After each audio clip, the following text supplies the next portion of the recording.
Acceptance fuels change. Sounds contradictory, but I've seen it happen several times in my life and lives of my clients.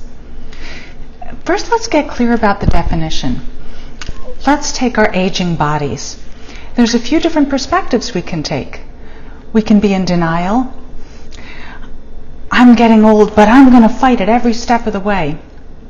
Resignation. I'm getting old, and there's nothing I can do about it. Woe is me. And then there's acceptance.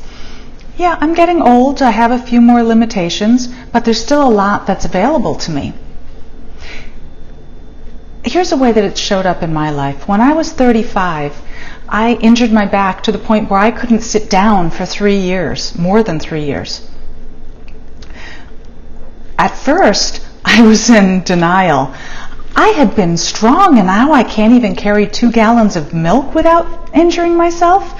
I pushed it every step of the way, kept re-injuring myself, and ended up so deconditioned from being benched so frequently. After the pain had gone away, I had learned my lesson. I was deeply in resignation. I was not going to hurt myself again, but that meant no twisting, no playing soccer or basketball with my young children, no playing tennis or golf with my husband for the rest of my life. I wasn't hurting myself, but I had such a pity party going on for myself that I was miserable, and I made the people around me not so happy as well. Then one day, I realized I may not be able to twist, but I can walk, I can bike, I can run, I can lift my children, I can do things that I couldn't do just years before. And all of a sudden I became grateful for what I had versus mourning what I didn't have. This gave me the energy to really take advantage of that and get myself in really good shape, use what I had. And as a result, I found several years down the road, I actually had the strength and the condition to twist. I now can play soccer, I can golf, I can play tennis with my husband.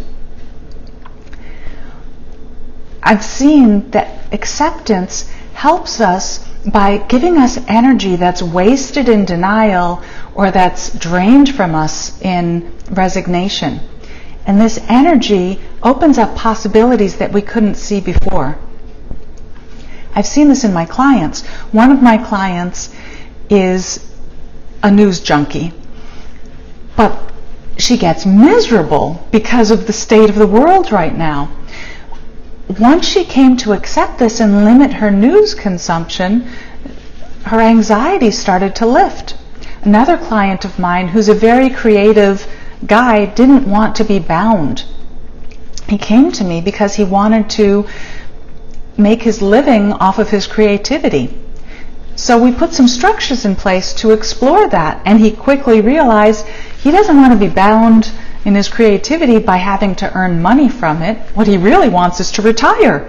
So we put some structure around that. How could he explore how far along he is, what he needs and wants in retirement? And he found out that he's actually closer to retiring than he thought he was. What he came to accept is that structure at times helps him gain clarity that he can't get with his more creative, boundless approach to things. Where in your life are you in denial or resignation? And what could acceptance open up for you? I'd love to hear about it either in the comments below or email me at lisa@lisabrewercoaching.com.